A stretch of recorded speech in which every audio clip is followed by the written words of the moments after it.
Bismillahirrahmanirrahim. Assalamualaikum warahmatullahi wabarakatuh. Waalaikumsalam. Warahmatullahi Perkenalkan, saya Fikri Santo dari kelompok 5 kelas MS19F. Di sini kami akan mempresentasikan jenis-jenis multinational company. Di kelompok 5 kami beranggotakan 5 orang. Saya sebagai moderator, ada Saudari Adinda Damayanti, RR Galan Sabriana Luketasari, Saudari Nur Alifah Hermawan, dan Saudari Sepia Nur Susanti. Untuk materi pertama akan disampaikan oleh Saudara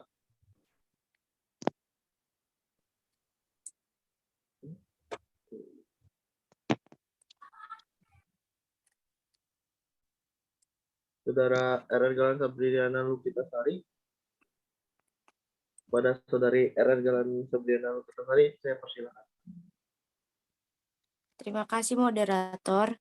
Di sini saya akan menjelaskan pengertian perusahaan multinasional. Perusahaan multinasional adalah perusahaan besar yang mempunyai anak atau cabang perusahaan di berbagai negara, termasuk di negara maju yang memiliki yang jauh lebih maju, stabil, dan terus berkembang melalui industri-industri mereka yang sebagai besar mendominasi di dunia internasional. Pada mulanya, perusahaan multinasional berasal dari Amerika Serikat yang menjalankan operasinya ke berbagai negara seperti Jepang, negara di Eropa, dan juga Australia dan New Zealand. Semenjak tahun 1960-an, perusahaan multinasional sebagai badan usaha bukan saja hanya milik Amerika Serikat, tetapi juga milik Jepang, Eropa, dan beberapa negara maju lainnya, dan mulai menjalankan operasinya ke negara berkembang di Asia, Afrika, dan Amerika Latin. Begitu dari saya kembalikan kepada moderator. Terima kasih. Baik, terima kasih kepada Saudari Galan Sabriana Luketasari.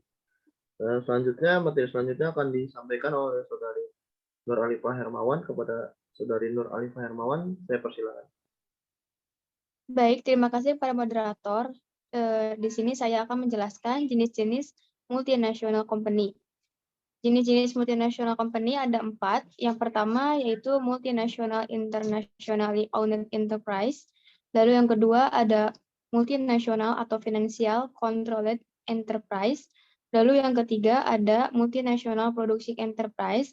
Dan yang keempat ada multinational trade enterprise. Untuk multinational internationally owned enterprise adalah perusahaan ini lebih mengarah kepada kepemilikan usaha dari satu induk perusahaan yang menyebarluaskan cabang-cabang produksi atau perdagangan atau kegiatan perusahaan di negara lain. Untuk yang kedua, MCA, yaitu perusahaan yang fokus pada permodalan atau pembiayaan pada MOE dan MCE. Kegiatan perusahaannya diawasi oleh lebih dari satu negara. Lalu yang ketiga ada MPE. MPE ini fokus kepada perusahaan multinasional di bidang produksi. Jadi MNC ini memiliki dan mengontrol berbagai fasilitas produksi di berbagai suatu negara. Dan yang keempat ada MTA, ialah pada bidang perdagangan. Jadi perusahaan ini bergerak dengan menjual barang yang diproduksi di dalam negeri secara langsung kepada badan usaha atau orang di negeri lain. Sekian penjelasan dari saya kembalikan ke moderator. Terima kasih. Baik, terima kasih kepada Saudari Alifah. Untuk materi selanjutnya akan disampaikan oleh Saudari Sepia Nur Susanti. Kepada Saudari Sepia, saya persilakan. Baik, terima kasih kepada moderator. Selanjutnya ada ciri dan tujuan perusahaan multinasional. Di sini yang pertama ada ciri perusahaan multinasional yaitu membentuk cabang-cabang di luar negeri.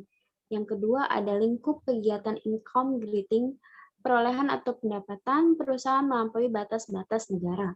Yang ketiga cenderung memilih usaha tertentu, biasanya usaha manufaktur. Sedangkan yang keempat, ada visi dan strategi yang digunakan untuk produksi biasanya bersifat mendunia. Di sini ada pun tujuan perusahaan multinasional. Yang pertama ada raw material seeker, market seeker, cost minimalist seeker, risk minimalist seeker, profit maximization, trade-off with cost minimization, fund seeker, dan yang terakhir ada penguatan struktur perusahaan. Sekian penjelasan dari saya kembalikan kepada moderator. Baik, terima kasih kepada saudari Sepia. Materi berikutnya akan dibacakan oleh saudari Adinda kepada saudari. Baik, terima kasih moderator. Di sini saya akan menjelaskan mengenai kelebihan dan kekurangan dari perusahaan multinasional company.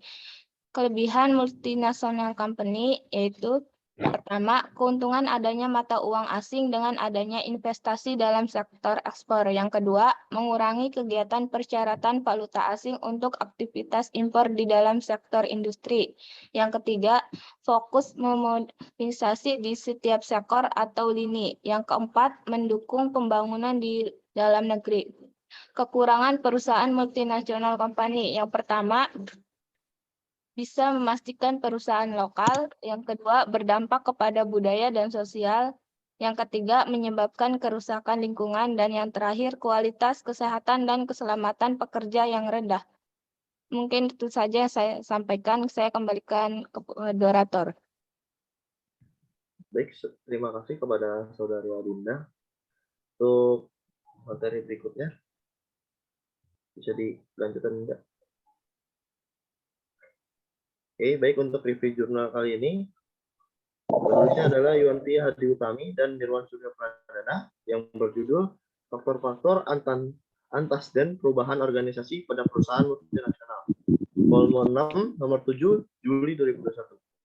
Kepemimpinan lintas budaya yang kompleks, perubahan, lingkungan, dan ketidakpastian merupakan tantangan bagi pemimpin perusahaan multinasional. Penelitian ini bertujuan melihat faktor yang mempengaruhi keberhasilan perubahan organisasi di perusahaan multinasional. Pemimpin ekspatriat sebagai top manajemen berperan sangat penting dalam perubahan. Tindakan top manajemen dalam membangun mental perubahan, penyampaian visi misi, manajemen visi misi.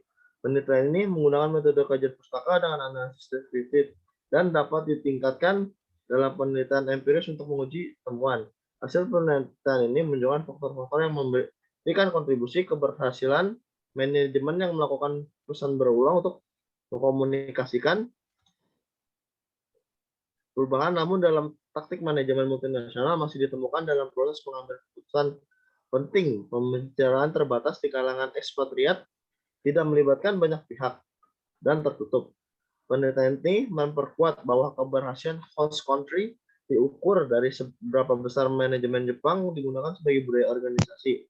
Faktor kepercayaan yang kuat terhadap pemimpin lokal, peningkatan kompetensi melalui transfer pengetahuan atau know-how dari parent company ke host country sebagai strategi perubahan yang tepat. Jadi next, Adinda. Tindakan-tindakan yang dilakukan pemimpin dalam masa perubahan. Yang pertama, kepemimpinan atau leadership. Manajemen dalam perubahan organisasi merupakan proses yang melibatkan beberapa aspek. Salah satu perubahan yang diminta adalah dari kepemimpinan yang diterapkan, baik top manajemen maupun manajemen lini tengah. Kepemimpinan transformasional dapat diukur menjadi 4 dimensi, yaitu memberikan pengaruh yang ideal, memotivasi secara inspiratif, memberikan simulasi intelektual, dan pemberdayaan. Peran pimpinan perubahan sebagai elemen penting mempengaruhi organisasi. Laju perubahan organisasi tidak lebih besar dari perubahan lingkungan bisnis yang terjadi. Keberhasilan manajemen perubahan memperlakukan skill leadership yang tinggi dalam penelitian leadership dan perubahan manajemen dilakukan oleh Mangun Jaya 2003 dan di perusahaan konstruksi di Indonesia yang sedang mengalami perubahan organisasi. Hasil penelitian menunjukkan bahwa faktor komitmen perubahan, kesiapan perubahan individu berkolerasi positif. Next, Din. 2. Budaya perusahaan yang mendukung perubahan komunikasi. Kolaborasi dan budaya adalah elemen kunci yang harus difokuskan oleh pimpinan baru oleh pimpinan baru ketika membuat perubahan. David Key dan Newcomers 2010.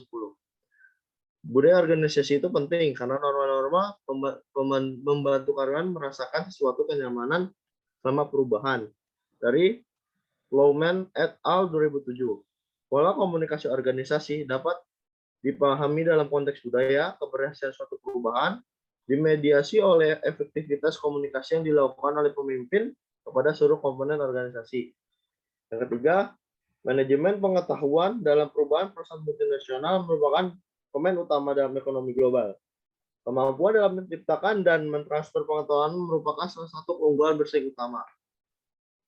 Kompleksitas struktur organisasi dan proses manajemen di dalam perusahaan multinasional bertujuan untuk meningkatkan keunggulan bersaing melalui strategi integritas global dan devariansi lokal dari Pesali 2011.